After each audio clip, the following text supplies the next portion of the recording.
Bueno, muy buenas tardes. Ok, mi reloj todavía faltan 7 minutos para las 6, pero veo que llegó John William. John William, ¿qué? Arboleda, sí, ¿Me estás señor. escuchando, John William?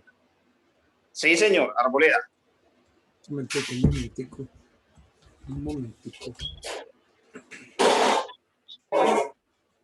Ahora sí es que no me había puesto los audífonos. John William.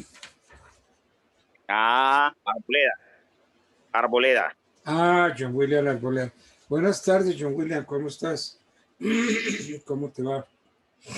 Te faltan 7 minutos para las 6. Pero bueno, como dicen los españoles, que se ponga. No te veo. Veo el nombre, John William R. Ok. Si quieres entrar para poderte ver.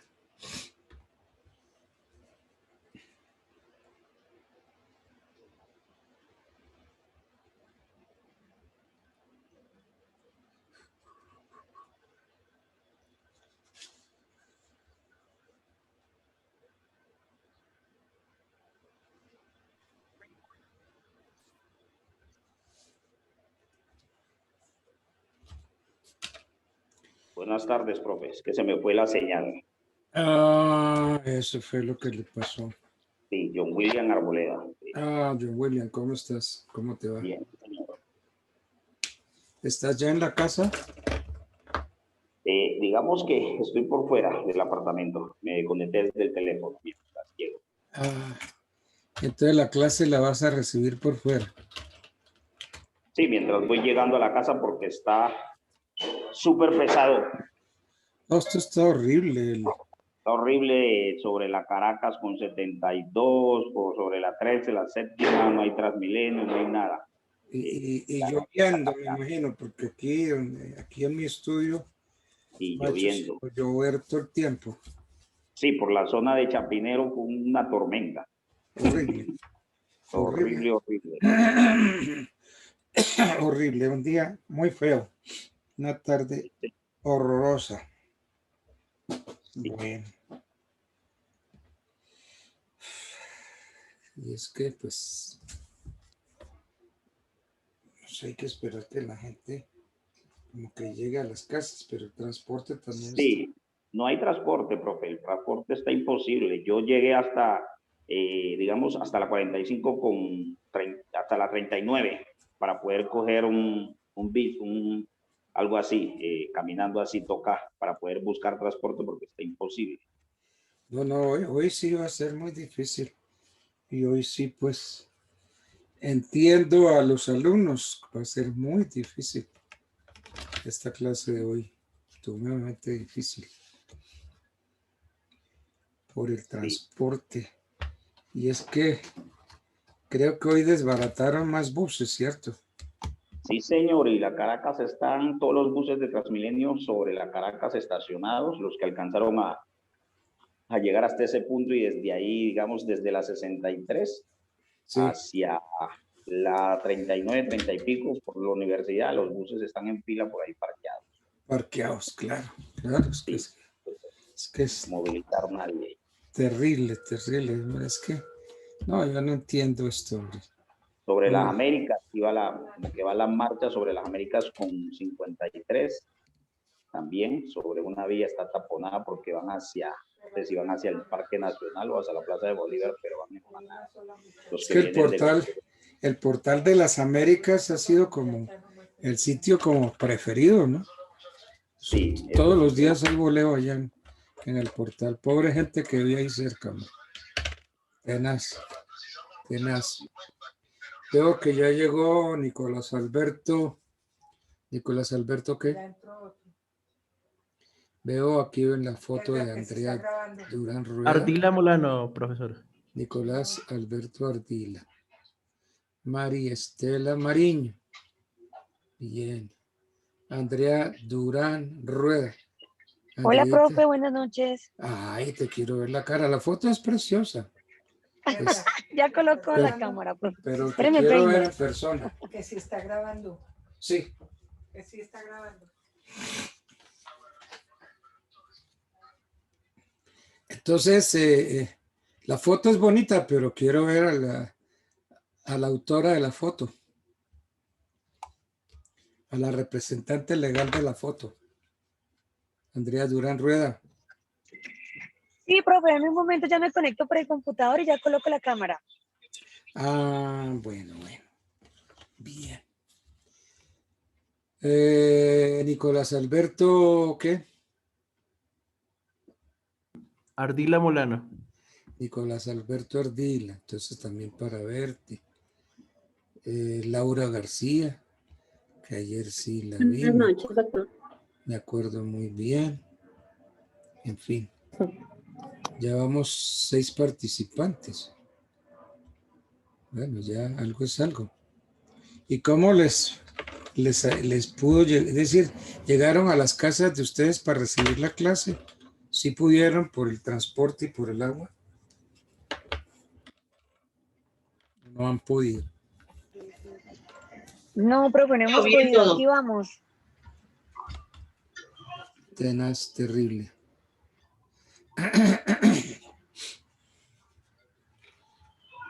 Esperemos un ratico más, por ahí faltan 2, 3 minutos para las 6.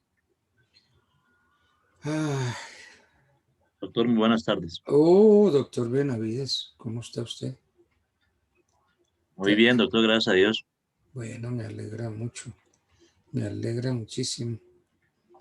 Aquí que estoy viendo unas caras muy lindas, pero que no se mueven. Están estáticas. Eso, que son fotos, doctor. Sí, están estáticas, no se mueven. ¿No? Unas niñas con una capacidad muy grande de quedarse como estatuas, no se mueven, ¿ya? Es que ni espabilan. Las miro de cerca y no espabilan. ¿No? Por ejemplo, Laura García no se cansa de sostener la cara con la mano. No, profe. No. Y María Estela Mariño está sentadita ahí. Bueno. ¿Qué hubo, Jairo? ¿Cómo vas? ¿Qué has hecho? Doctor Edgardo, bien, sí, señor juiciosito, pues aquí pasando bríos.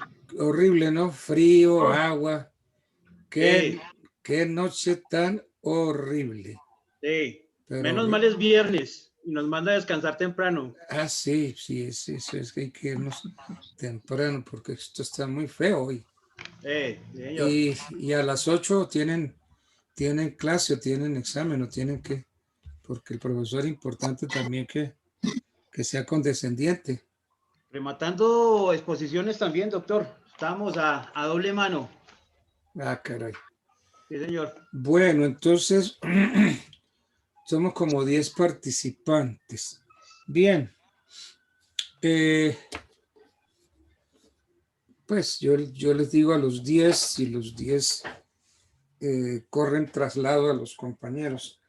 La idea para el nuevo y último examen, que entre otras verifiquemos la fecha. Esa fecha va a ser el 31 de mayo, ¿cierto? Yo tengo aquí anotado 31 de mayo. Ustedes Sí, doctor. coinciden conmigo. Bueno. Entonces, el 31 de mayo, si Dios quiere, ustedes se van a presentar ya en grupitos no tan grandes, porque ayer me hicieron una sugerencia muy importante. Yo estaba haciendo exámenes a grupos de a 10 en 10, pero en fin no daba buen resultado. Entonces ahora organícense en grupos más pequeños, de 5, por ejemplo, 5. Puede ser María Estela, Andrea, Laura García, Giselle, ahí van 4. Entonces 5 alumnos se organizan y 5 alumnos me hacen una exposición sobre la prueba documental. Esa es la tarea y sobre eso vamos a hablar en el examen final. La teoría, la prueba documental. A ver, no todo eso porque es que sería supremamente largo, ¿no? Entonces yo les voy a hablar de algunos temas para que ustedes los vayan oyendo y se apunten a ellos. un primer tema, nociones generales sobre el documento. En ese tema,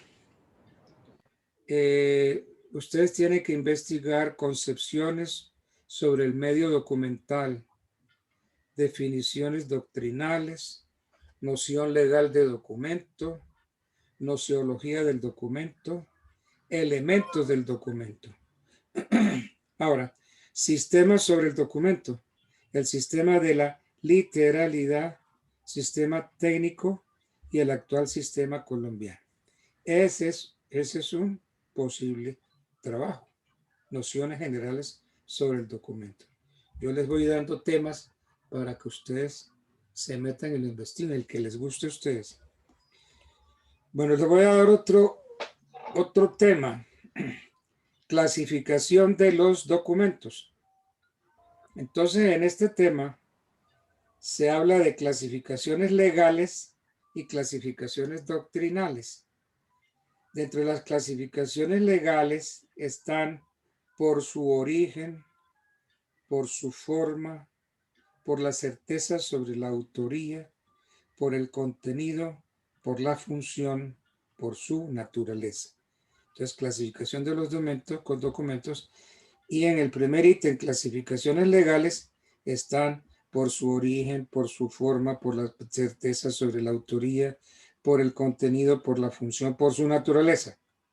Y viene clasificaciones doctrinales, documentos criptográficos, documentos heterógrafos y autógrafos, narrativos y no narrativos. Eso es todo lo que tienen ustedes que investigar si se van por el tema de la clasificación de los documentos. Otro tema, documento público.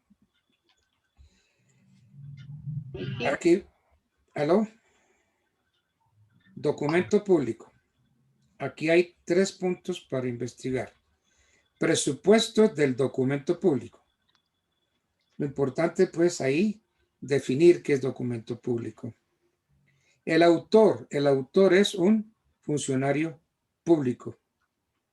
Ejercicio funcional y formalidades legales dentro de ese pequeño ítem. Viene un segundo ítem, clasificación de los documentos públicos, instrumentales y no instrumentales, por el origen y las certificaciones. Y viene un tercer ítem, valor probatorio del documento público, del contenido con fe pública, de las declaraciones de los interesados.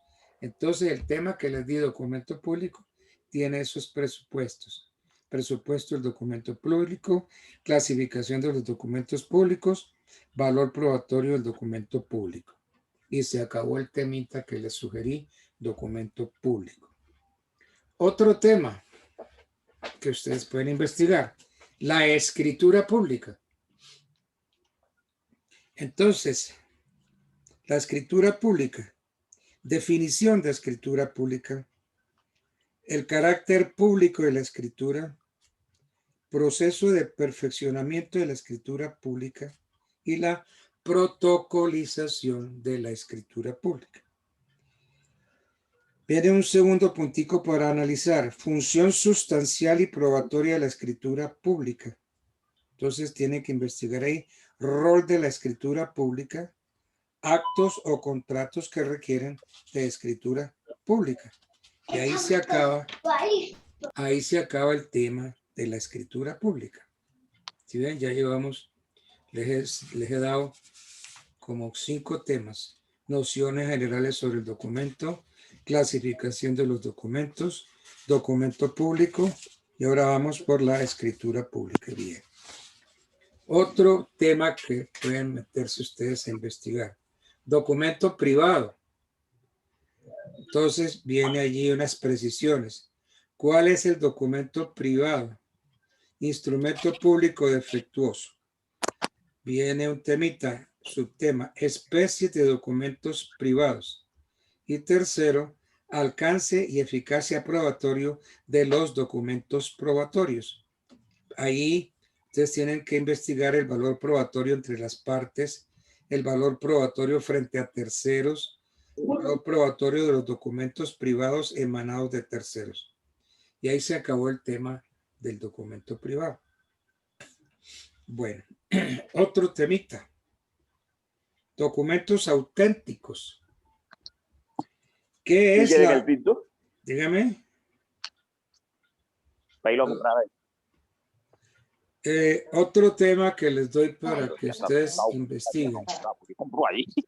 Posible tema de investigación. Documentos auténticos. ¿Qué es la autenticidad? Documentos amparados por la autenticidad. Presunciones de autenticidad. Documentos privados presuntamente auténticos. Viene un segundo ítem para investigar. Clases de autenticidad. Autenticidad legal. La autenticidad por reconocimiento. Autenticidad por reconocimiento provocado. Autenticidad por inscripción. Autenticidad por reconocimiento tácito y autenticidad por reconocimiento implícito. Bueno, entonces dentro de los documentos auténticos ustedes estudian delimitación del concepto, clases de autenticidad y métanle también otros aspectos de la autenticidad. Por ejemplo, la autenticidad como requisito del título ejecutivo y la autenticidad en materia penal. Y ahí acabamos el tema de los documentos auténticos. Eso es un bonito tema. Otro tema que pueden investigar, las certificaciones de la Cámara de Comercio. Entonces, las cámaras de comercio, la naturaleza jurídica de las cámaras de comercio, documentos auténticos expedidos por la Cámara de Comercio, funcionarios certificadores en la Cámara de Comercio, tesis de la representación, tesis de la competencia. Y ahí se acaba ese tema de las certificaciones de la Cámara de Comercio. Otro temita, los libros y papeles del comerciante. Entonces, la contabilidad, funciones de la contabilidad, cuáles son los libros y papeles del comerciante, conservación de los libros y papeles del comerciante, la formalidad en los libros de comercio. Los libros de comercio como documentos privados, el origen privado y su autenticidad, pérdida de la autenticidad, alcance probatorio, derecho común, campo mercantil, regímenes sobre el valor probatorio de los libros y papeles del comerciante, estructuración conforme a la materia y a la persona, en materia civil, en materia mercantil debatida entre comerciantes, en materia mercantil con persona no comerciante, valor probatorio en el proceso penal. Bueno, otro tema posible para investigar. Documentos en idioma distinto del castellano u otorgados en el extranjero. El caso de los poderes, normativa reguladora, los poderes o sustituciones de estos otorgados en el extranjero. El caso de otros documentos, documentos públicos y privados otorgados en el extranjero en idioma castellano. Documentos en idioma distinto del castellano. El caso de la prueba penal trasladada. Ese es, en ese capítulo, documentos en idioma distinto al castellano. Ese es.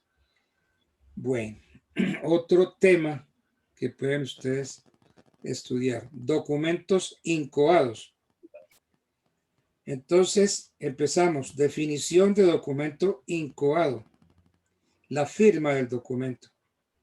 Otras formas de identificar al autor del documento. Documentos firmados a ruego. Documentos con impresión digital. Viene aquí otro tema. Documentos firmados en blanco. Documentos meramente firmados. Documentos con espacios sin llenar. Valor probatorio de los documentos incoados.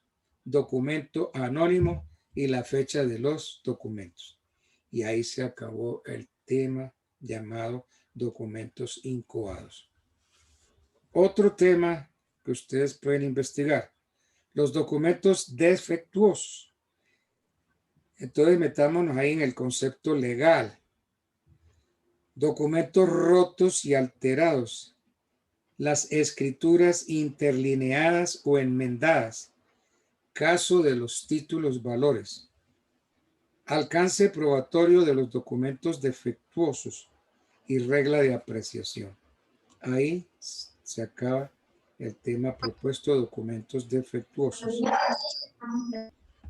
Les voy a dar otro tema para investigar. Técnicas modernas de la prueba por documentos. Influencia de la electrónica. Ayer alguien me preguntaba sobre documentos electrónicos. La abolición de la escritura. Enunciación legal de las nuevas categorías. Análisis de las categorías modernas.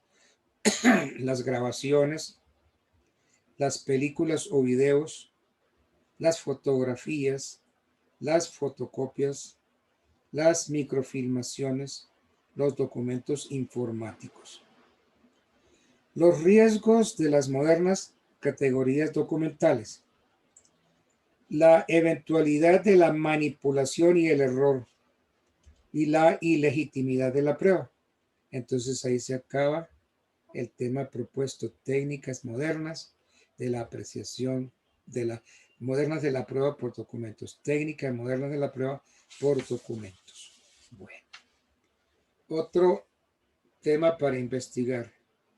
El documento como prueba específica, aspectos generales, reglamentación probatoria en los códigos sustantivos, casos concretos, reglamentación en el código de procedimiento, usos y costumbres, pruebas de usos y costumbres civiles, prueba de la costumbre mercantil, los intereses del dinero, la prueba de los intereses, prueba de las normas jurídicas de alcance no nacional, prueba de las leyes extranjeras, prueba del estado civil de las personas, prueba de la calidad de heredero. Aquí se dice, el ítem, prueba de las normas jurídicas de alcance no nacional. Sí, la norma extranjera hay que probarla, porque el derecho propio no se prueba. El derecho colombiano usted no lo prueba, usted lo menciona, lo trae a colación, pero usted no tiene por qué probar el derecho. Porque si el derecho existe, si ya está la norma y ya está funcionando con todas las de la ley, usted no tiene por qué entrar a probar la norma, la ley. Bueno. Documento y título ejecutivo, ese es otro temita interesante para investigar. El título ejecutivo. Condiciones de la obligación documentada. Estado normativo del título ejecutivo. Tendencias legislativas sobre el título ejecutivo. Tratamiento probatorio del título ejecutivo. Y ahí terminó el temita documento y título ejecutivo. Otro tema. Aducción de la prueba documental. Oportunidad de la aportación a petición de parte de oficio. Otras oportunidades para hacer la prueba documental. La forma de la aportación. Aportación de originales. Aportación de copias. Régimen de los duplicados. Aporte del documento emanado por terceros. La facultad autenticadora de los secretarios de oficinas judiciales y aporte de documentos al proceso penal.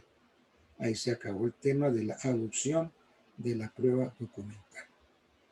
Otro tema que propongo, reconocimiento de documentos privados. Ahí tienen que investigar lo siguiente. ¿Qué es el reconocimiento? ¿Cuál es el fin del reconocimiento? Clases de reconocimiento. Reconocimiento tácito, reconocimiento expreso y reconocimiento reglado. Creo que es el artículo 274 del Código Penal o de Procedimiento Penal. No tengo código, pero creo que es. Práctica del reconocimiento, diligencia judicial o extrajudicial. Reconocimiento provocado ante el juez. Citación para reconocimiento. Reconocimiento del patrono ahí algunos hablan de la teoría del mandato, la diligencia de reconocimiento, la renuencia del citado, desconocimiento del documento. Y ahí se acaba ese tema, reconocimiento de documentos privados que les propongo. Otro tema, exhibición de documentos, aspectos generales, falta de disponibilidad material, documentos sobre los cuales versa la exhibición, trámite de la exhibición, anticipada y dentro del proceso, y diligenciamiento de la exhibición. Ahí se acaba el temita de exhibición de documentos. Otro tema, exhibición de libros y papeles del comerciante. Derecho al sigilo. Ahí está, en ese derecho al sigilo, entra la reserva de la documentación mercantil, el deber de guardar reserva, sanciones por la violación del deber. El régimen especial, intervencionismo de Estado, exhibición a petición de parte legítima, legitimación para impetrar la exhibición, legitimación de los herederos del asociado, fin de la exhibición anticipada, principio de la reciprocidad y exhibición de libros de comercio conforme al decreto 1798 de 1990. Ahí se acaba ese tema que les propuse, exhibición de libros y papeles del comerciante. Otro tema que les propongo, la prueba trasladada, naturaleza jurídica de la prueba, forma mixta, condiciones de validez y eficacia, la prueba trasladada y la nulidad del proceso. Eso está dentro del tema, la prueba trasladada. Otro temita que les propongo, pruebas anticipadas. ¿En qué consisten? Características, su naturaleza, competencia para la práctica de pruebas anticipadas, condiciones de validez y eficacia de la prueba anticipada, procedimiento de recepción. Aquí hablamos del interrogatorio de parte, del reconocimiento de documentos, de la exhibición de documentos, libros de comercio y cosas muebles, de los testimonios, de las inspecciones judiciales y las peritaciones. Se acabó el tema de las pruebas anticipadas. Y como final, les propongo la impugnación del documento. El derecho de impugnación, la falsedad documental, el nuevo concepto de documento, las clases de falsedad, la definición y clases de simulación, pruebas de la simulación, ausencia de una tutela jurídica civil para una pretensión principal de falsedad, la tacha de falsedad, procedencia de la tacha, oportunidad para proponer la tacha de falsedad, trámite de la tacha, efectos de la declaración de falsedad, el efecto de la cosa juzgada, prueba de la falsedad material, la nulidad formal del documento, las sanciones de los negocios jurídicos, la nulidad formal de la escritura pública. Yo creo que les he dado como unos 22 temas para investigar. Como son bastantes ustedes y se van a dividir en grupos de 5, pues ahí para no tener necesidad de copiar el tema que escogió. Por ejemplo, si Julio Pacalagua escogió nociones generales sobre el documento, pues mi grupo no va a escoger ese. Entonces mi grupo va a escoger otro, clasificación de los documentos. Y entonces resulta que Andrés Urrillo dice, ni me voy por las nociones generales sobre el documento, ni sobre la clasificación de los documentos. Me voy por el documento público. Perfecto. Y después Luis Alejandro dice, me voy por la escritura pública. Perfecto. Y así, todos. Fabián Suárez, documento privado.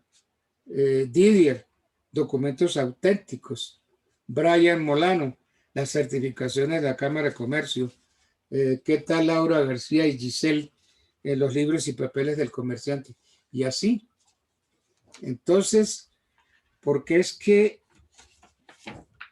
lo más importante del derecho está en esos temas que yo les he dado. Y eso tiene que ver con el derecho probatorio.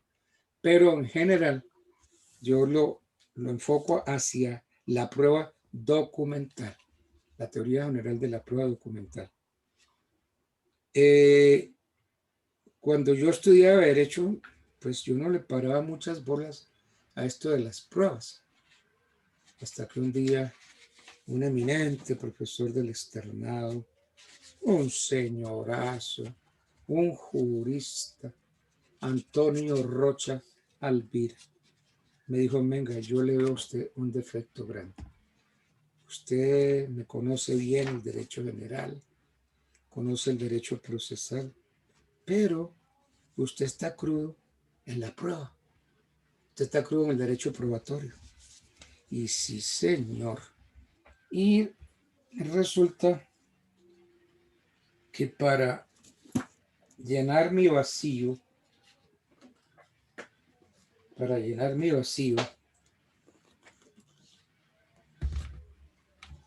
descubrí que mi amigo y maestro y profesor Jairo Parra Quijano tiene un manual de derecho probatorio. Yo no sé si ahí lo ven. A ver, manual Sí, lo vemos. de derecho probatorio y ven el nombre.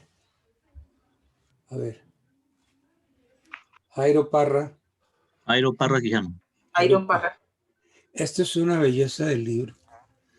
Pesa más que un matrimonio a la fuerza. Manual de derecho probatorio. Pero aquí está todo. Yo diría que no hay necesidad de buscar ni a Davis, ni a Hernando Morales, qué sé yo. ¿Para qué nos ponemos a buscar magistrados de la Corte como José Fernando Ramírez Gómez o cualquiera de ellos autorizados para hablar de la prueba? Entonces, este libro no sé cuánto valga ahora. Este es un libro. Mira, profe, ¿me puede repetir el nombre del libro, por favor? Claro que sí, con gusto. Más aún te lo vuelvo a mostrar. A ver si aquí lo... Aquí arriba dice Jairo Parra Quijano, ¿cierto? Jairo Parra Quijano. Y el título, Manual, espera, a ver, Manual de Derecho Probatorio. Manual de Derecho Probatorio. Autor Jairo Parra Quijano. No, profe, muchas gracias. No sé cuánto valga, pero como yo me sentía cojo, mal, en pruebas, pues yo dije, bueno, ¿y cómo estudio pruebas? Encontré que Jairo tenía este librito, este libro de él. Y es un libro, una belleza, porque aquí está todo lo que ustedes quieran, está aquí. Todo está aquí. Y pone ejemplos y todas cosas y mucha jurisprudencia de la corte, ¿no? Y con una claridad, una certeza increíble. Pues si Jaime Azula fue mi maestro y Jaime Azula fue maestro de Jairo Parra Quijano, pues yo quiero decir que se murió mi gran maestro Azula Camacho y me dejó a su mejor discípulo y maestro Jairo Parra Quijano. Yo creo que hoy, y que me perdone Hernán Fabio López, mi compañero del externado, pero yo creo que la voz más autorizada hoy en derecho procesal es Jairo Parra. Hernán Fabio, mi compañero del externado, es un gran jurista que qué muchacho estudioso, desde el externado, muy estudioso, muy interesante, sabe mucho, pero quizás yo creo que ya Jairo, y con ese Instituto de Derecho Procesal, Jairo ya se disparó, ya se fue muy lejos. Y es por hoy para mí, el mejor procesalista que puede tener el país, sin duda alguna. El país tiene unas bellezas de procesalistas, muy buenos, excelentes, pero yo creo que el maestro Jairo Parra Quijano. Entonces, pues, si pueden conseguir el libro, consíganlo. Y si no, pues, bueno, hay de a poquitos. Es que van a tener que meterse con Davis. Pero Davis se mete más en el derecho procesal que en la prueba. Bueno, yo quiero que ustedes me digan sobre algún tema de estos que podemos repasar. Repasemos así. ¿Alguien tiene, si ya escogieron? Y si no, ¿quién tiene un tema de los que les di? Doctor, a mí me gustaría ese tema que usted dijo de impugnación del documento. ¿Del qué? El último que habló usted, el último tema que usted habló, doctor, de impugnación del documento. El último, impugnación del documento. Bueno, sí, es que los documentos se pueden impugnar. Bueno, yo tengo mucho gusto en que hagamos como un repasito de ese tema y pues si los demás que van oyendo, van tomando notas o qué. Bueno, empecemos por el título, impugnación del documento. Perdón, doctor Edgardo, Señor. Jairo Laverde, antes de que comience, qué pena interrumpirlo nuevamente de esa forma tan exabrupta, pero Sí.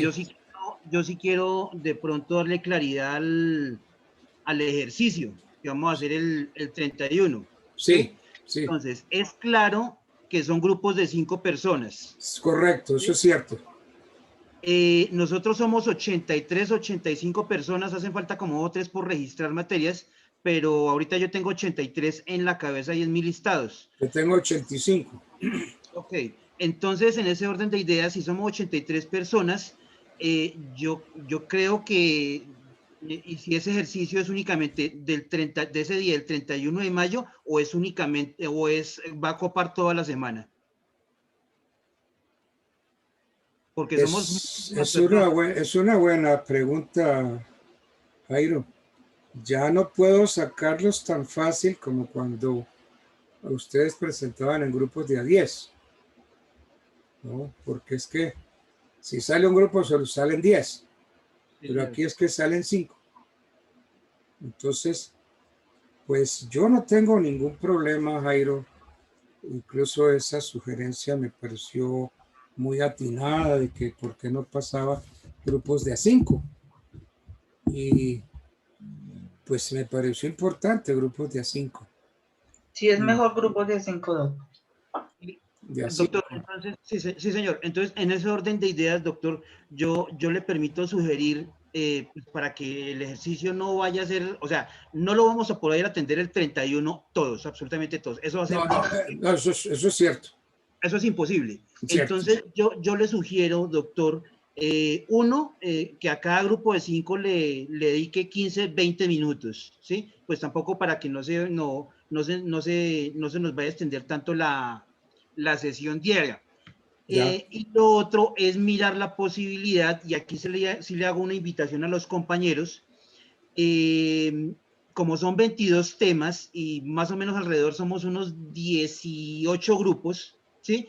Es obvio que no hay la posibilidad de que no se puedan repetir temas, ¿sí? Entonces, en ese orden de ideas, que usted nos permita, como no va a haber temas repetidos, que nos permita ingresar a esas exposiciones. Que no lo tomemos tanto como parcial, sino como un conversatorio. Usted con 5 muchachos y 80 personas poniendo cuidado. Pues bueno, yo no tengo ningún problema. Pues si no les da, es que hay algunos alumnos que no se sienten bien hablando delante todo el curso. Ah, sí, sí, Pues, doctor. Obviamente, pues sería opcional. La persona que quiera enriquecer su academia, pues que es bienvenida, ¿sí? Y el que no, pues, porque Jairo, para mí me da lo mismo preguntarle a 5 alumnos que preguntarle a 10 o a 20. Y las explicaciones que le doy a 5 van a ser las mismas explicaciones que le voy a dar a 10 o a 20. Entonces yo no tengo ningún inconveniente. Por mí no hay ningún problema. Entonces el problema es de ustedes. Entonces, por decir algo, entonces ya ahorita están los 5 y todos los demás están pendientes y oyendo la respuesta de los alumnos. Yo no sé pues si... yo pienso, doctor, que ese público lo anima a uno a elevar el nivel de discurso que uno vaya a tener con usted. Pienso eso. Bueno. Y pues de todas formas, cuando uno se presente en un juzgado, no va a ser uno solo con el juez. No, en una El audiencia no. público. Claro. Entonces, ¿por qué no arrancar de una vez? Es que esta dinámica debe haberse hecho desde el principio, pienso yo, y se lo digo con todo el respeto. Claro, no está bien, es que en el camino ahí se van arreglando las cargas. Sí, señor. Entonces, Es- y doctor, perdón, y ya para finalizarle, entonces ya, en ese orden de ideas, ¿qué posibilidades hay? Vuelvo y le digo, son 20 y pico temas que usted nos regaló, somos 18 grupos, 20 grupos, póngale. ¿Qué posibilidades hay de repetir tema? Yo soy muy bueno sí, no, en la práctica. hay todas las posibilidades para repetir. Y Listo, perfecto. el hecho de que usted hable de impugnación del documento, perfecto. Y viene otro alumno y me dice, no, yo quiero hablar es de, qué sé yo, del reconocimiento de los documentos. Entonces usted me va a hablar de su grupo de impugnación del documento y el otro grupo me va a hablar del reconocimiento de los documentos. Entonces tendrá que hablarme del reconocimiento de los documentos privados, los documentos públicos. Y de pronto más adelante otro vuelve y toma el tema del reconocimiento u otro toma el tema de la impugnación del documento. No hay Listo, ningún, doctor. Esa era, doctor. Profe, no hay buenas ningún noches, problema. discúlpeme, interrumpo. Muchas Sí, sí, gracias. sí, te oigo. Profe, ¿qué posibilidades hay de que podamos seguir trabajando con nuestro grupo que pues ya venimos trabajando hace tiempo? Luego porque pues digamos en mi grupo somos 7 y pues usted dice que son solamente 5, no sé si se pueda seguir manejando pues para poder todos exponer No hay ningún todos los problema, grupos. ningún problema, ningún problema. Muchas gracias, Si profe. usted y su grupo, que son 9 o 10, quieren presentarse todos como en el examen pasado, encantado. Yo hago el examen a los 10. Pero si hay otros que dicen, no, es que yo con 10 no me siento bien, ¿no? Y solamente somos 5, pues bueno, entonces el examen de 5. Listo, profe, muchas gracias. Miren, se me ocurre una cosa, Jairo. Presenten grupos de 5 a 10, grupos de 5, grupos de 7, grupos de 8, grupos de 9, grupos de 10, máximo 10. Ok, doc. ¿Ok? Ok, doc. Entonces cualquiera, que María Estela dice, no, es que nosotros somos 7. Bueno, entonces las 7 me hacen un grupo. Lo que sí no se puede decir es que me diga de pronto Laura García, no, es que yo quiero presentar aquí con Albertico y yo nada más, los dos junticos. Mínimo 5. Sí, mínimo 5. Ok, Mínimo 5. perfecto. Máximo 10. Perfecto, Bueno, doc. ok. Muchas gracias. Entonces,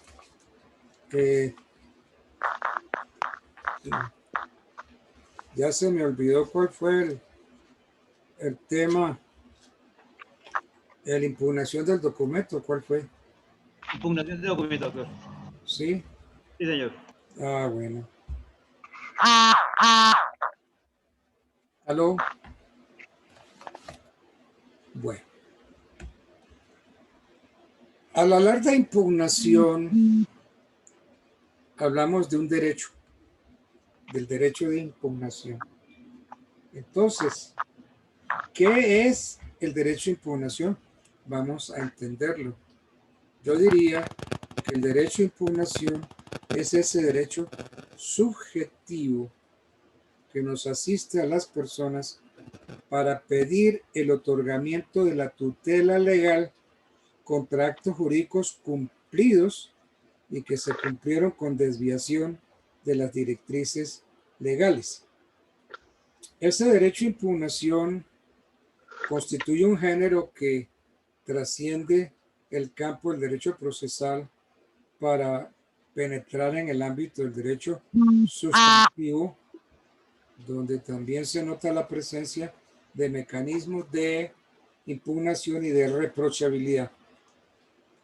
En términos generales, todo acto jurídico, los actos jurídicos son susceptibles de impugnación, porque tanto los actos de los particulares como los de los funcionarios públicos en la órbita de su rol, por lo regular son actos reglados o sometidos a condiciones legales de existencia y validez que, si no se cumplen, se tornan en causa de la pretensión punitiva,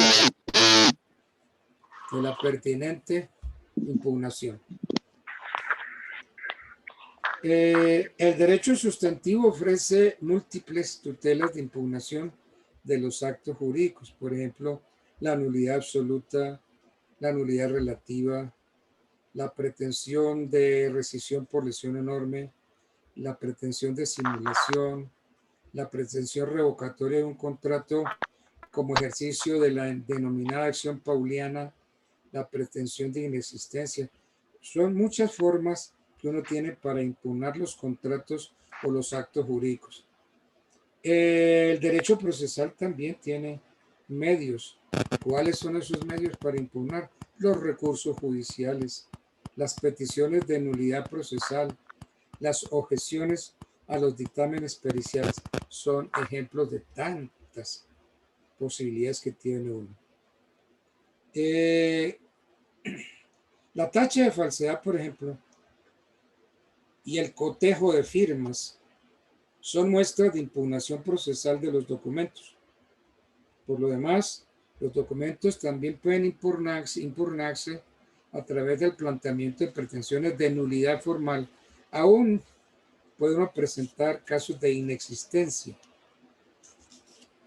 Bueno, entonces, aquí tenemos un tema que puede entrar ahí, que es la falsedad documental.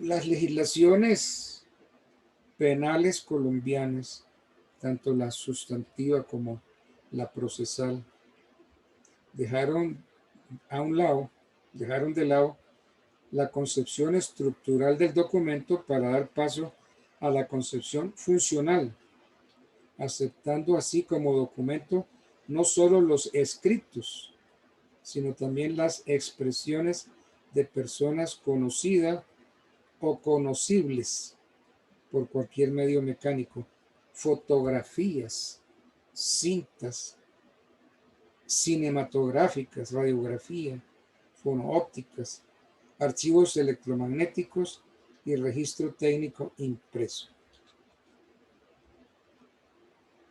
Entonces, si esos medios de representación se consideran como documentos y siempre que puedan servir de prueba, ellos también pueden ser susceptibles de la falsedad material, falsedad ideológica, y pueden quedar sometidos a tachas de impugnación.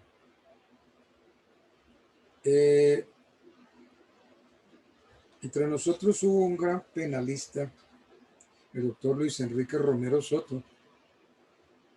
Él en sus apuntes dice que todos estos elementos son susceptibles de alteración ya por medios puramente mecánicos, como sería el canso de una cinta magnética, recortar un trozo para hacer desaparecer lo que en él se ha grabado, ora por procedimiento físico, por ejemplo, utilizando el calor, o bien por sistemas químicos, por ejemplo, usando ácidos para borrar. También es posible en los casos de grabaciones de la voz humana imitar la de una persona para hacer creer que esta es quien ha hecho la grabación.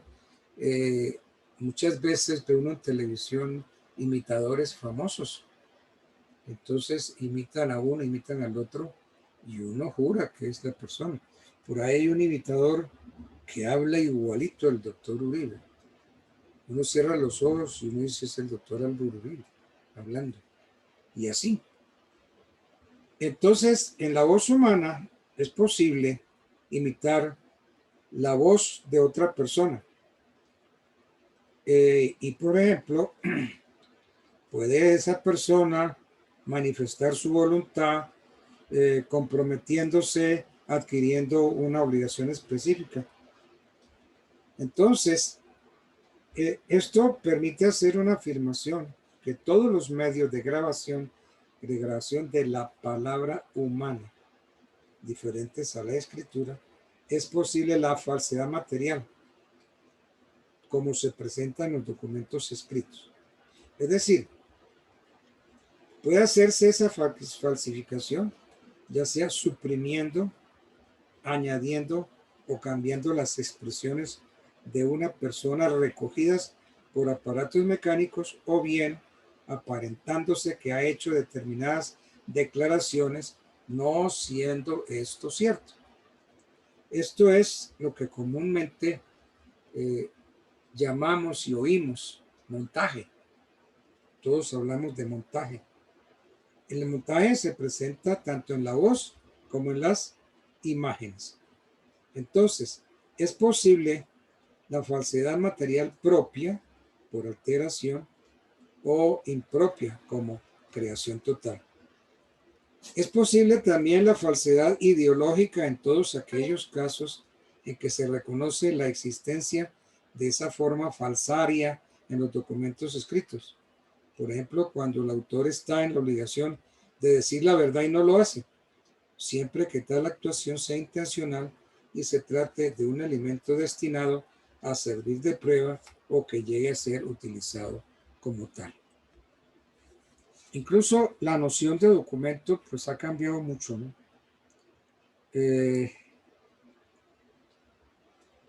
Pues miremos a ver un documento. Es que desde unas definiciones muy infantiles que se han dado de el documento hasta yo pues recuerdo que en el código de Código de Procedimiento Civil colombiano, este código definía como documento de la siguiente manera, si mi memoria no me falla: todo objeto mueble que tenga carácter representativo o declarativo. Y esta es una definición que, como nosotros copiamos todo, esto está en el Código de Procedimiento Civil, pero esta resolución es idéntica a la que hay en el Código de Procedimiento Civil de Panamá. Entonces nosotros somos buenos para copiar. Entonces, en el Código de Procedimiento Penal se entiende por documento toda expresión de persona conocida o conocible, recogida por escrito o por cualquier medio mecánico o técnicamente impreso, como los planos, dibujos, cuadros, fotografías, radiografías, cintas cinematográficas y fonoópticas y archivos electromagnéticos que tengan capacidad probatoria. De igual modo, el artículo 225 del Código Penal define el documento de la misma manera. Entonces, podemos observar que la legislación colombiana tiene un concepto unitario de documento. Entonces, ¿qué podemos decir? ¿Qué podemos decir que es documento? Entonces, entendemos por documento todo objeto que teniendo origen en la actividad del hombre puede ser llevado materialmente al proceso con el fin de probar el hecho. Sí, el hecho que yo estoy trayendo a colación, el hecho que yo estoy afirmando. La tesis del documento como cosa mueble es una tesis que está en la legislación colombiana, pero esa es la tesis sostenida por Jaime Wasp, un gran procesalista, aunada a la función representativa considerada esencial por Carneluti, Betty, Florian, Liebman. Esos dos conceptos nos dan la idea de qué es documento. Y podemos también decir que el documento es un medio de prueba, es un acto extraprocesal que se materializa en una cosa mueble. Entonces, el documento lo califica Jaime Wass como cosa mueble y esa es la teoría que consagra nuestro Código de Procedimiento Civil. ¿Por qué? Porque puede ser transportado al proceso judicial para que allí obre como medio de prueba, siendo esta nota caracterizante que permite diferenciar el documento del monumento. Entonces, ¿por qué? Las inscripciones en lápidas, en monumentos, todo esto son documentos también. Entonces, hay signos de representación y que forman también documentos. Ahora, hay unos sistemas sobre la noción de documento. Entonces está el sistema de la literalidad, es el sistema más antiguo, ¿no? Identifica el documento con el texto escrito. Este sistema también lo han llamado concepción estructural, que se remonta a los mismos orígenes del término documentum, que entre los juristas romanos se asimiló a la escritura. De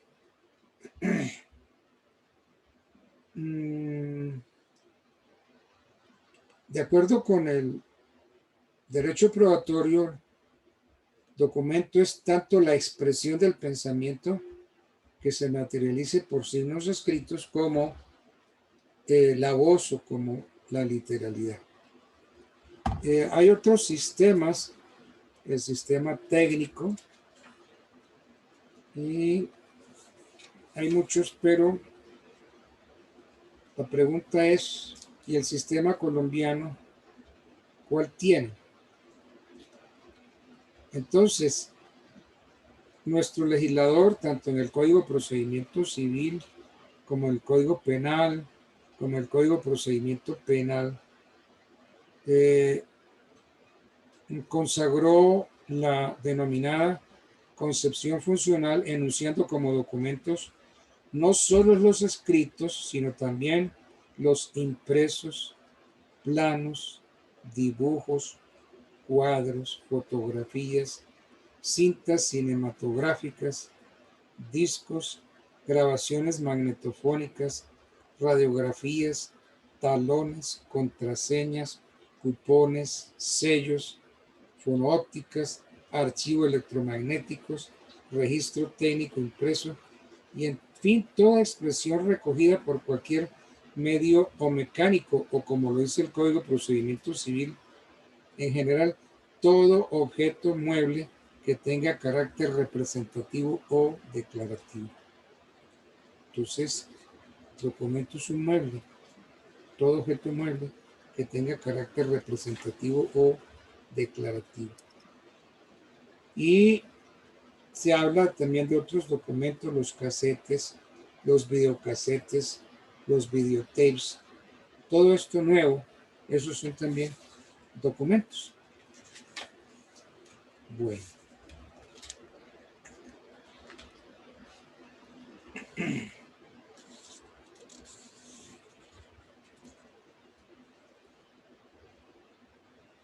Ahora bien, el bien jurídico tutelado en el delito de falsedad por documentos es la fe pública de la comunidad en el valor probatorio de los documentos. Por eso las falsedades que se introduzcan en cualquier documento que no tenga valor probatorio con relación a los hechos en él consignados no pueden ser delictuosos. Por ejemplo, lo que ocurre en aquellos eventos en que la ley exige ciertos requisitos ad solemnitate, es decir, para la solemnidad, como acontece con las falsedades introducidas en un documento privado en el que se transfiere un inmueble, cuando la ley exige que para ello es necesaria la escritura pública otorgada ante notario. Ellos podrían ser medios para perpetrar algún otro delito si son utilizados para ese propósito, pero no configuran en sí el delito de la falsedad en documento, porque no tienen el carácter de escritura pública. Ahora, no todas las aseveraciones introducidas en el documento que pueda tener valor probatorio pueden dar lugar a la comisión del delito de falsedad, porque es que el valor probatorio de cada una de ellas depende del contexto general del mismo y del fin para el cual haya sido expedido. La afirmación, la aseveración falsa de una persona en un documento, un testimonio, por ejemplo, una falsedad sobre su edad, una mentira sobre su capacidad, puede ser absolutamente inocua, ¿cierto? Resulta que la señora tiene 70 años y dijo que tenía 60. Las mujeres siempre se quitan la edad. Entonces esto puede ser inocuo. Entonces, podría ser inocuo si ese hecho no tiene ninguna relación con los temas sobre los cuales se le llamó a declarar.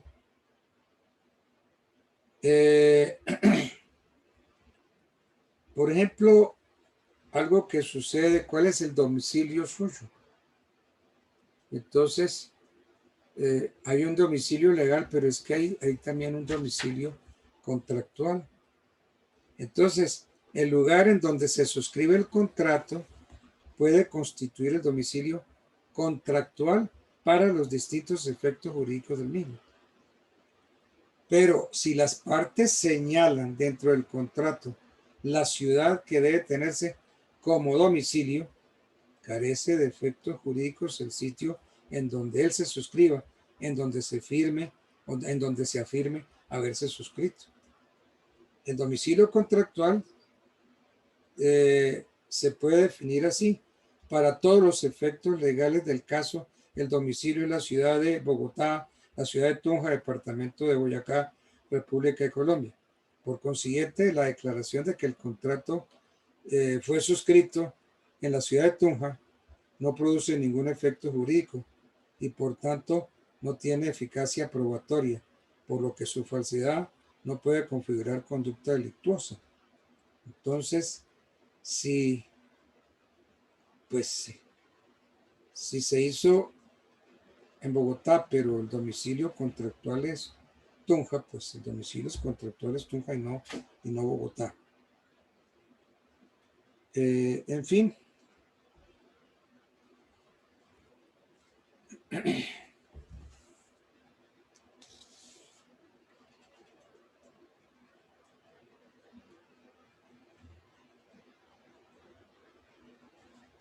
¿Qué más podemos decir? Bueno, metámonos con la falsedad. La doctrina, como la ley, ustedes saben que distingue entre falsedad material y falsedad ideológica, habida consideración del interés jurídicamente protegido. La falsedad material supone una alteración de ese orden del documento preexistente. Se agregan o se suprimen expresiones a fin de que sirvan de prueba. En todo caso, se altera su contenido inicial, se vulnera su genuinidad. Ya el documento no es genuino, esa es la falsedad material. Y la falsedad ideológica ocurre cuando el autor del documento hace constar en él declaraciones o representaciones que no corresponden a la verdad o a la realidad. Entonces, una cosa es la falsedad ideológica, por ejemplo, que es la falsedad intelectual, y las falsedades materiales. Bueno, a ver, ¿qué más puedo yo recordar de esto?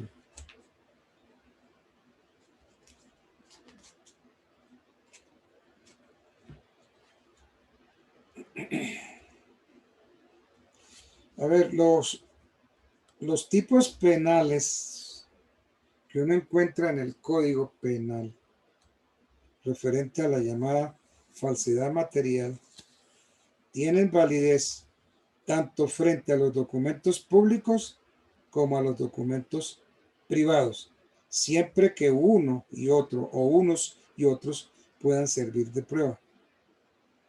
Entonces, sin equipararlos, se estableció una protección penal uniforme para unos y para otros. Hay una protección penal. Entonces hay falsedad ideológica. Falsedad ideológica en documento público. ¿Cuál sería esa? Por ejemplo, el empleado oficial que en ejercicio de sus funciones, al extender el documento público que puede servir de prueba, consigne en ese instrumento una falsedad o calle total o parcialmente la verdad. Ahí hay una falsedad ideológica en documento público. Y en fin,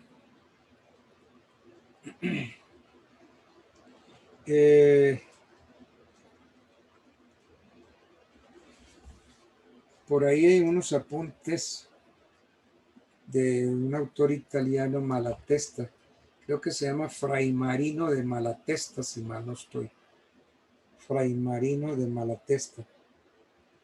Este italiano, partiendo del examen de la verdad en el documento, didácticamente llega a la diferenciación entre la falsedad material y la ideológica, y explica que en general la verdad de un documento exige tres condiciones: la verdad de un documento, correspondencia entre lo que aparece escrito y lo que se escribió. Adecuando la condición a la tesis funcional, podríamos decir correspondencia entre lo que aparece declarado y lo que se declaró. Correspondencia de la persona que aparece como firmante, sea como simple interviniente en el documento o como autora de él, con la persona que en verdad firmó y extendió el documento o que en verdad lo elaboró. Y podemos agregar correspondencia de lo que está escrito con lo que de lo escrito resulta como existente, ocurrido o dicho. Pero que aquí me apareció un montón de cosas en mi computador.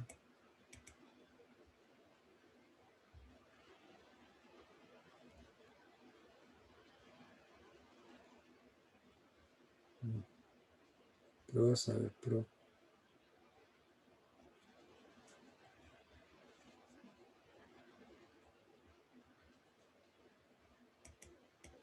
no sé qué pasó.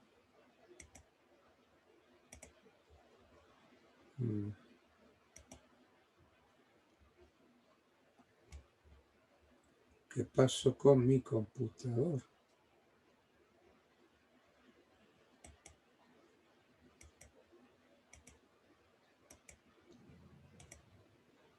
Juan de Dios, estás compartiendo pantalla, mi hermano, si le permites. Sí, Jairo, porque quedé yo loco, aquí me está. Sí, es que le están compartiendo pantalla. Juan de Dios, mi hermano, si puedes dejar de compartir el pantallita. Y en ese habíamos quedado, que no aprovechen porque nos dejaron mal. y tuvimos que acudir a un nuevo link para poder dictar esta clase.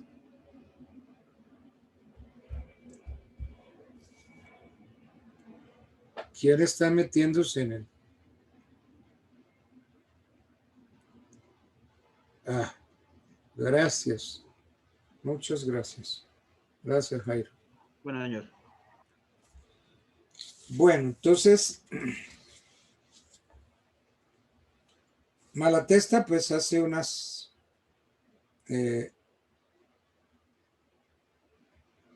hace un examen de la verdad y hace una diferencia entre la falsedad material y la ideológica. Ese es un bonito estudio de ese jurista italiano. Otro tema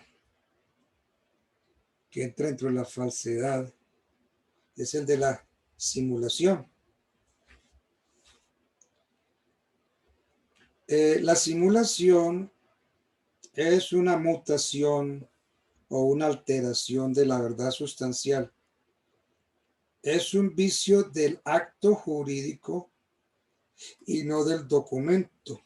Así lo han dejado muy claro los tratadistas.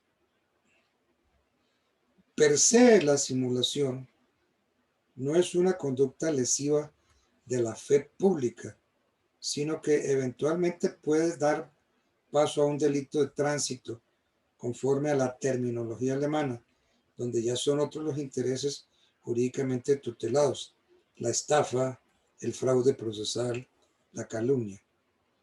En todo caso, en materia simulatoria es importante saber el fin perseguido por las partes, ya que de esta teleología depende la licitud del acto, pero aún dentro de un criterio ilícito del acto debe descartarse la adecuación típica con respecto a la falsedad documental.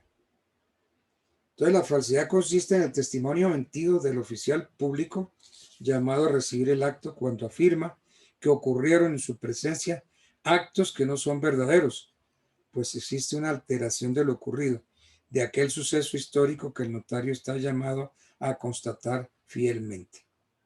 Entonces, puede haber falsedad documentaria y el notario tiene que aclarar esos puntos. Bueno, es que este tema que me fue puesto por Julie Edwin. Este es un tema larguísimo. Muy Sí, lento. doctor. Sí, sino que me pareció bastante interesante e importante, pues, conocer de esa parte. Entonces, terminemos esa inquietud suya diciendo la procedencia de la tacha. La tacha, la forma de impugnar la autenticidad o la veracidad del documento, procede tanto para los documentos públicos como para los privados, pero siempre que se trate de la llamada falsedad material. Porque si se trata de una falsedad ideológica, no es viable el trámite de la tacha. Y en todo caso, versa sobre el documento público o privado y debe atacarse la simulación o la mendacidad del documento aducido valiéndose de las oportunidades probatorias comunes y por consiguiente de los diversos medios de prueba que se consagran. Y la tacha de falsedad, debemos también decir que tiene cabida en toda clase de procesos, es decir, en los contenciosos y en los de jurisdicción voluntaria. Igualmente puede proponerse en otra clase de asuntos civiles, penales, laborales. Bueno. Bien. ¿Sobre qué otro punto podemos hacer un pequeño repasito? Yo oigo. ¿Qué punto creen ustedes que puede ser objeto de un pequeño repaso?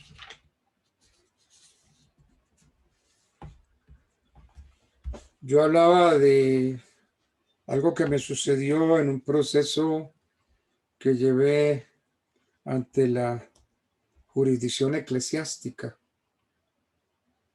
Las demandas usted las presenta y el que va a organizar el tribunal para estudiar su demanda, ese va a ser el presidente de su tribunal. Y entonces ese presidente lo cita a usted para estudiar la demanda. Entonces usted viene y delante de él se sienta y entonces el presidente del tribunal le dice, mire, no le admito la demanda porque usted me está hablando, y esto es un caso personal, ¿no? Que me sucedió cuando yo ejercía en canónico. Usted me está hablando de las pruebas trasladadas y en derecho canónico no existe la prueba trasladada. Miren, yo casi me muero de oír semejante afirmación, de oír semejante exabrupto. La prueba trasladada está desde el derecho romano y existe en todos los derechos. Entonces, y la prueba anticipada también obedece a eso. Entonces, déjenme ver. La prueba trasladada es una fórmula que importa el desplazamiento material de las pruebas practicadas válidamente en un proceso a otro. Y a mí el presidente del tribunal eclesiástico me decía, yo no le acepto esa prueba, yo no le puedo aceptar que de pruebas realizadas en un proceso, usted me las traslade a su proceso. Yo le dije, pero si fueron unos testimonios que se rindieron ante un proceso en este tribunal también. Entonces no son testimonios rendidos en procesos civiles o penales, no, rendidos ahí mismo, rendidos ante la jurisdicción eclesiástica. Y entonces me decía que no. Y entonces eso me llamó, eso fue terrible, porque eso fue una pelea que yo tuve con él. En todos los ordenamientos jurídicos, y el derecho canónico no es la excepción, se consagra el mecanismo de la prueba trasladada como fórmula que importa, como dije ahorita, el desplazamiento material de las pruebas practicadas válidamente en un proceso a otro. Aquí las pruebas se practicaron en un proceso eclesiástico y yo quería llevarlas a mi proceso eclesiástico. Cualquiera que sea el medio utilizado, llámese declaración de parte, testimonio de terceros, dictamen de peritos, inspección judicial, documentos. A pesar de que cada medio de prueba tiene su régimen propio y particularmente sui generis cuando de la prueba trasladada se trata, la naturaleza jurídica del medio se torna como mixta porque participa de un lado de la propia del medio utilizado originalmente en el primitivo proceso, adobada por la de la prueba documental, ya que en el nuevo proceso esta es su forma de aducción. Entonces, en el régimen de la prueba trasladada puede ser de declaración de parte, documental, testimonial, etcétera, etcétera. Lo que se requiere es que las pruebas hayan sido practicadas válidamente en un proceso, en el proceso donde estamos peticionando su traslado. Es decir, que se hayan adjuntado, allegado con la plenitud de las formalidades legales. Entonces, ¿qué es lo que yo quiero traer? Que se traigan en copia auténtica o autenticada, mejor es copia auténtica, por el secretario del despacho donde se encuentra radicado el proceso en donde originalmente se practicaron. Entonces, hay unas pruebas practicadas en sucesiones que se pueden trasladar a un proceso canónico eclesiástico.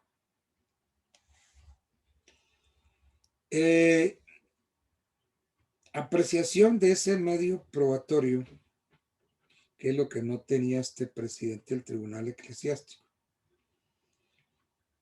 El juez debe cumplir una doble función crítica, puesto que debe examinar la prueba bajo los parámetros legales del medio primigenio, testimonio, declaración de parte, dictamen, para luego proceder a su análisis alrededor de las pautas del régimen de la prueba documental, fundamentalmente lo que concierne a la autenticidad de las copias. Entonces, en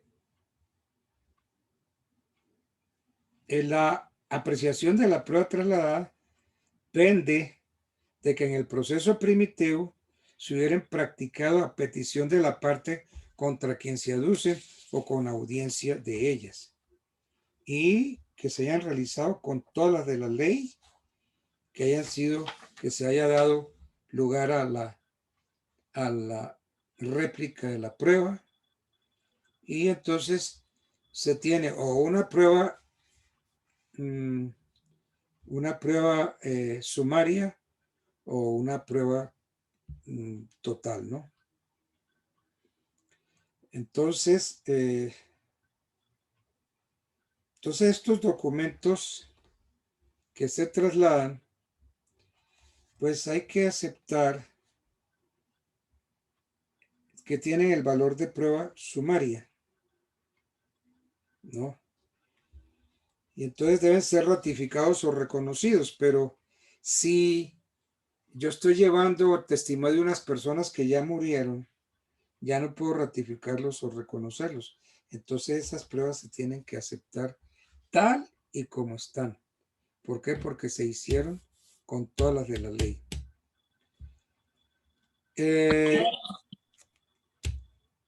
Inquieta tanto a nivel doctrinal como jurisprudencial definir la eficacia probatoria de las pruebas practicadas dentro de un proceso que a la postre, por ejemplo, se declaró nulo, pero que luego se impetra su traslado al nuevo proceso. La subsistencia de la validez de la prueba, a pesar de la nulidad procesal decretada, constituye el quid del asunto.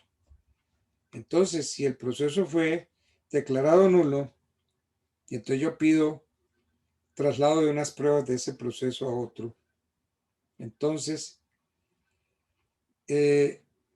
si a pesar de la nulidad resulta que la prueba estuvo decretada y practicada con sus formalidades propias, es decir, que el vicio se refiere a otros actos del proceso y se cumplió además el requisito de contradicción que exige la prueba, debe reconocerse valor a esa prueba practicada. Entonces,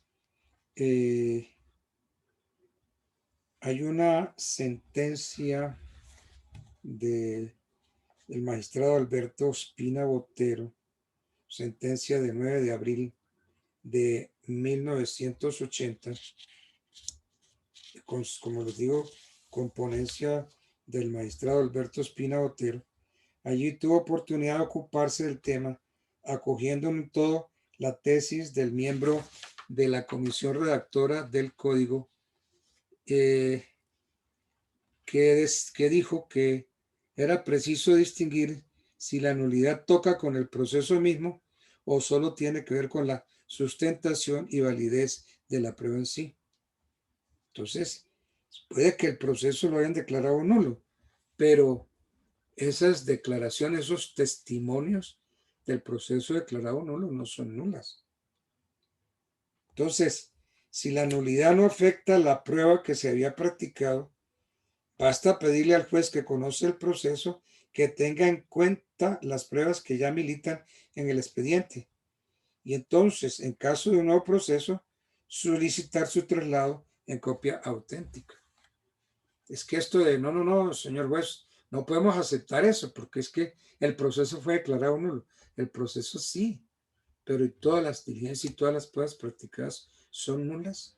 No, no son nulas. Entonces podemos pedir el traslado al nuevo proceso en copia auténtica. No copia autenticada, sino copia auténtica. De modo que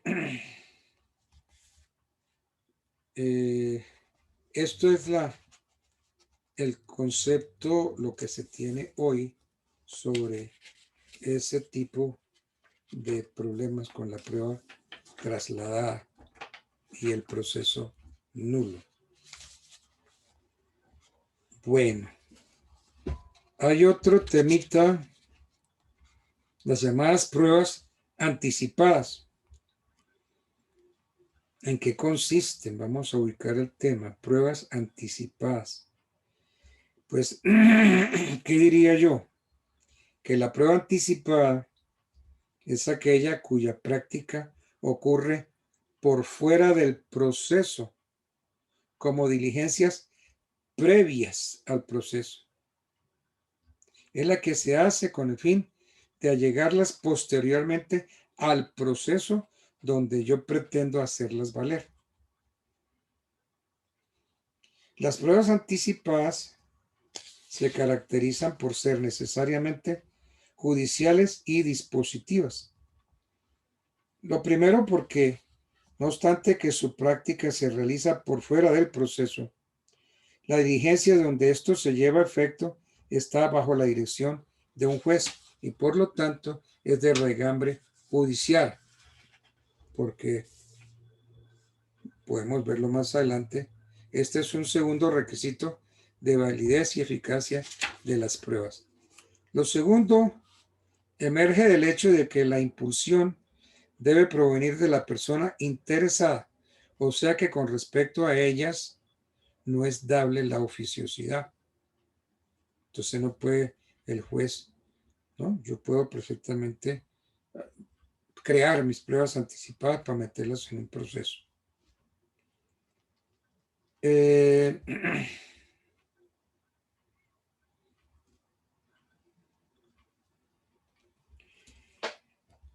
En relación con el carácter judicial de la prueba anticipada, es necesario advertir que, si bien es cierto, esa es la regla general, a partir de la vigencia del decreto 2282 de 7 de octubre de 1989, se introdujo una excepción en el Código de Procedimiento Civil relativa a la prueba testimonial.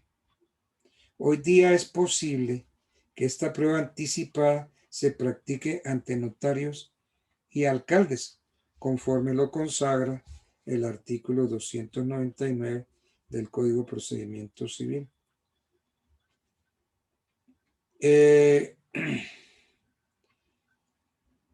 La recepción de esa prueba puede efectuarse con o sin citación de la parte contra la cual eventualmente vamos a hacer valer. Yo todavía no he presentado demanda, pero sí quiero hacer unas pruebas anticipadas. Entonces la ley me dice que puedo hacerlo invitando, notificándole a la parte contra quien las voy a hacer valer. Sí. Pero eso no lo hace nadie. Nadie muestra las armas con las que te voy a atacar. Mira, con estas pruebas anticipadas, yo te voy a demandar. Entonces, los testimonios que se consiguen así alcanzan el valor de la prueba sumaria. Y el dictamen producido sin citación de la contraparte, pues tiene el valor de indicio. Entonces, se tiene como una especie de regla nueva en la petición anticipada, por ejemplo, de un dictamen pericial, que debe hacerse con citación de la persona contra quien se pretenda hacer valer esa prueba. La inspección judicial sí presenta un valor pleno, porque en ella la actividad sensorial es la del propio juez y con citación o no de la futura contraparte, su resultado no podría ser otro que el reflejado por el acta, que por lo demás es un documento público. Bueno, pruebas anticipadas. A ver, cuando yo voy a hacer pruebas anticipadas, ¿quién tiene la competencia para practicar estas pruebas anticipadas? Pues, de verdad, inquieta definir la competencia para el conocimiento de las pruebas a la práctica de pruebas anticipadas. Se cuestiona si el legislador definió una competencia privativa o si cualquier juez, sin importar la categoría o la clase, por el hecho de ser juez y ostentar poder y función jurisdiccional, sería competente para conocer y evacuar válidamente peticiones relacionadas con la práctica de pruebas anticipadas. Este punto tiene importancia porque la competencia del funcionario judicial empieza a delimitar el campo de apreciación y de validez de la prueba. Hay quienes opinan que el punto está cabalmente tratado y determinado por el Código de Procedimiento Civil. En el Código Civil se habla de la competencia a prevención. Esta tuye acudiendo al factor objetivo material que en los jueces civiles municipales y los de circuito, también en los de promiscuos, conocen a prevención de las peticiones sobre pruebas anticipadas con destino a procesos o asuntos de competencia de cualquier autoridad judicial. Vamos a ver.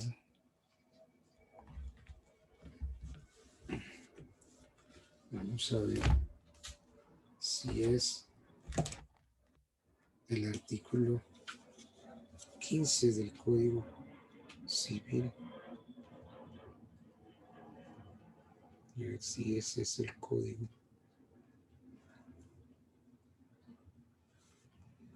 No, no es el artículo 15. Bueno, se los quedo debiendo.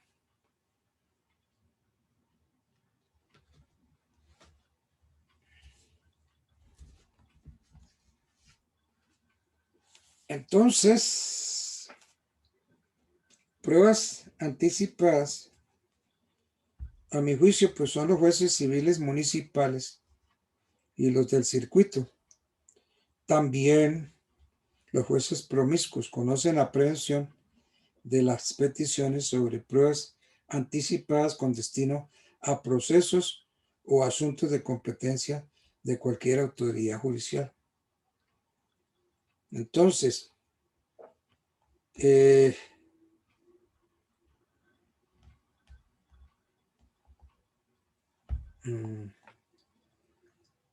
algunos de ustedes tienen, lo que pasa es que este nuevo Código General del Proceso es tremendo estudiarlo porque no todas las normas del procedimiento civil las encuentra uno fáciles en el Código General del Proceso. Ya me acordé que son los artículos 18 y 20 del Código de Procedimiento Civil, el que habla de las pruebas anticipadas. Déjenme ver, yo cojo acá el Código General del Proceso, a ver. 18, competencia de los jueces civiles municipales en primera instancia.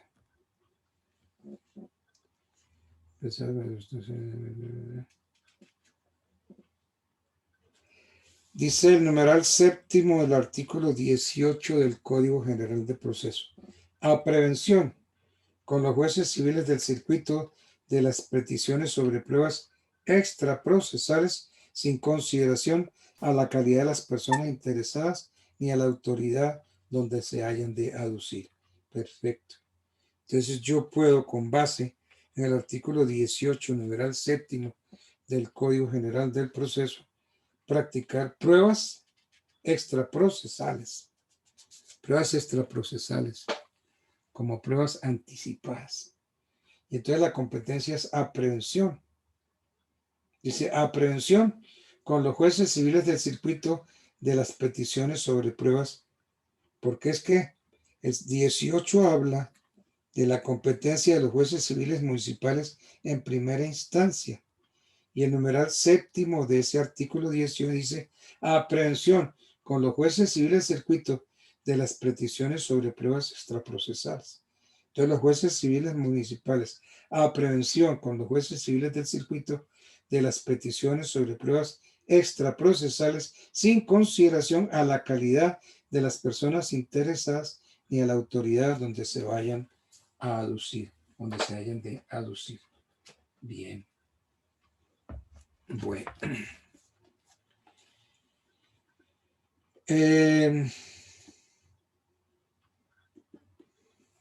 Entonces, finalmente, pues es el juez del domicilio y el de la residencia de la persona con quien deba cumplirse el acto.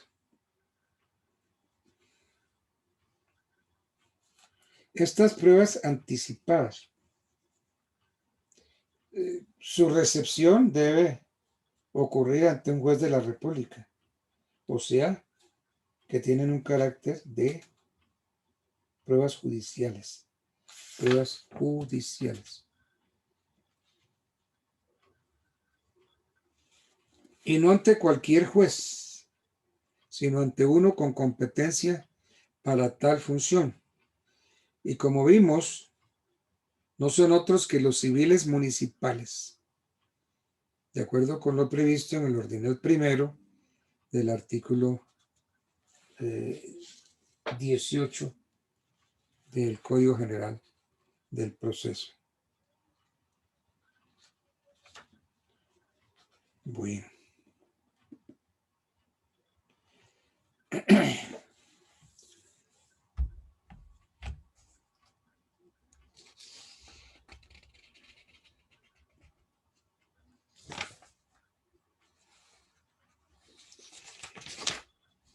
Muchas veces hacemos interrogatorios de parte o pedimos la celebración de interrogatorios de partes.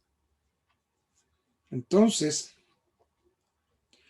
la persona que pretenda demandar a otra o tema que se le demande puede pedir por una sola vez, indicando sucintamente lo que procura probar, que su presunta contraparte conteste el interrogatorio que le va a formular sobre hechos que van a ser materia de un proceso.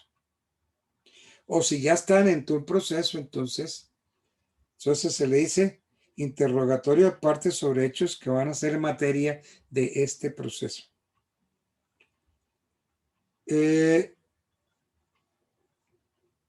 Como la norma no indica el trámite, debe concluirse que será el previsto para el interrogatorio a instancia de parte que trata los artículos 203 y 210 del Código de Procedimiento, con la agregación que con destino al mismo proceso y sobre los mismos hechos se quiere hacer ese interrogatorio de parte. ¿Qué se busca con el interrogatorio de parte? Es una cosa muy importante. La confesión. Con nuestras preguntas, nosotros tenemos que llevar al deponente a una confesión. Entonces, la confesión lograda en el curso del interrogatorio formulado como prueba anticipada constituye título que presta mérito ejecutivo. Ahí está. La confesión de parte. Si ustedes en la confesión de parte logran que el cristiano confiese que sí, que debe, que sí, que firmó el cheque, que firmó el contrato, entonces ese interrogatorio presta mérito ejecutivo.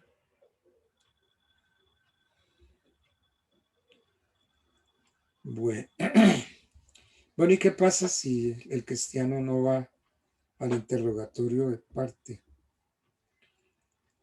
Ante la no comparecencia del citado, su renuencia a responder, o si va, primero no va y es renuente a responder, o va y hay respuestas evasivas. Entonces,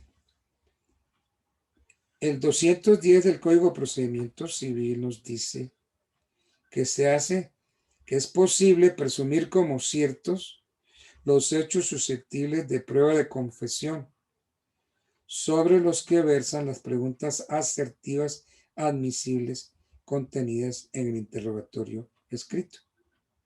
Entonces, esa confesión ficta o confesión presunta constituirá título que presta mérito ejecutivo. Esa es una discusión que se ha venido presentando a lo largo de mucho tiempo. Porque es que, sin duda alguna, que en tratándose de un interrogatorio de parte con destino a un proceso de conocimiento, la fórmula de la confesión ficta o presunta tiene aplicación, con la advertencia de que quien debe definir ese aspecto probatorio es el juez que conozca del futuro proceso. Es quien debe apreciar la prueba en la medida. Se descarta si el mérito ejecutivo por dos razones sencillas, si hay mérito ejecutivo. Si conforme al artículo 488, la obligación que se trata de hacer cumplir ejecutivamente debe ser expresa, es decir, debe declarar precisamente lo que se quiere dar a entender, no valiendo entonces las expresiones meramente indicativas o presuntas o tácitas, que es la forma que presenta la llamada confesión ficta o presunta. El título ejecutivo debe aparecer con la demanda, pues no hay ejecución sin título, lo cual no ocurriría en el evento que estamos examinando, porque quien definiría lo concerniente a la denominada confesión ficta o presunta es el propio juez de la ejecución, lo cual se opone al principio, un principio de nula executio sine título. No puede haber proceso, no puede haber ejecución si no hay un título ejecutivo. La notificación del auto que decreta el interrogatorio de parte anticipado debe surtirse personalmente. En cambio, el que se dispone que se haga en el curso de un proceso se notifica por estados. Bueno, bien por ahí. Hoy hay un montón de temas interesantísimos.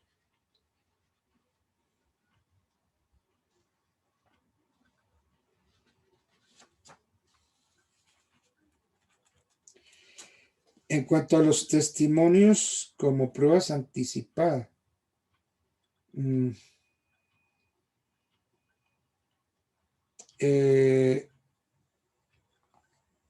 debemos distinguir varios tipos de testimonios anticipados. Testimonio para fines judiciales, testimonios ante notarios y testimonios ante alcaldes. Los testimonios para fines judiciales que deben ser recepcionados por el juez quedan limitados a tres condiciones. Primera, que su destino sea servir de prueba en un proceso judicial. Segundo, que los testigos sean personas que estén gravemente enfermas y que por ende estén en peligro de morir. Y el tercero, que se practican con citación de la parte contraria, que debe ser notificada de la diligencia en la forma prevista en el 318 y 320, notificación en forma personal, etc.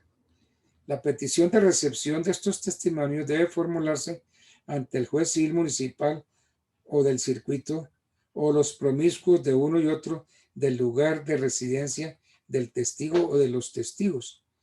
Pero si estos residen en municipios distintos, aunque el proceso donde fueren a orar como prueba las declaraciones sea uno, se hace necesario practicar tantas diligencias cuanto sean los lugares donde residen los testigos. Entonces, ya sabemos, para fines judiciales, los notarios y alcaldes también pueden recepcionar testimonios anticipados. Los notarios y los alcaldes pueden recibir testimonios anticipados bajo dos supuestos: que no se pida la citación de la parte contraria, y segundo, que el peticionario afirme bajo juramento que se considera prestado con la presentación del escrito, que solo están destinados a servir de prueba sumaria en asunto para el cual la ley autoriza esta clase de prueba. Entonces, la competencia para la recepción de testimonios para fines no judiciales fue radicada privativamente, es decir, exclusivamente ante notarios y alcaldes. Tratándose de los alcaldes, es claro que los alcaldes pueden delegar la función en inspectores o comisarios, no solo como se ha venido teniendo, que es una competencia privativa, sino porque tampoco existe una norma expresa que no faculte al alcalde para delegar la función en los inspectores o comisarios. Y en fin, así hay un montón de situaciones. Bueno, yo tengo ya 20 minutos para las 8. Entonces, amigos, queda claro que el examen será el 31 de mayo. 31 de mayo a las 6 de la tarde, sobre el tema este de la prueba documental, y que ustedes pueden presentarlo en grupos de 5, de 6, de 7, de 9, de 10 personas. Entonces yo creo que los grupos interesados deben comunicarse con don Jairo Laverde para que él sepa cuántos grupos son, y hasta de pronto, si no es un trabajo muy dispendioso, Jairo, pasarme el listado. ¿Ok? Sí, doctor, cuente con eso, doctor. Sí, señor. Bueno, señores, entonces es un placer saludarlos. Puede ser que los que ya están en casa estén bien y los que no puedan llegar sin problemas a la casa, porque ya no hay toque de queda, ¿no? El toque de queda, que era a las 8 de la noche, a mí me quedó claro hoy que la alcaldesa levantó el toque de queda y levantó también el pico y cédula para las compras. Creo que eso es así, ¿cierto? Entonces, bueno. Entonces es un placer haberlos visto a todos. Algunos no les vi sino unas fotos muy lindas, pero en persona no las vi. El caso de Giselle Paz Ibarra, Juliana Arenas, etcétera. Bueno, hasta mañana pues, que descansen. Hasta mañana, Hasta doctor. luego. Gracias. Feliz noche. Doctor, muchas gracias, mi amor. Igualmente a ustedes, gracias.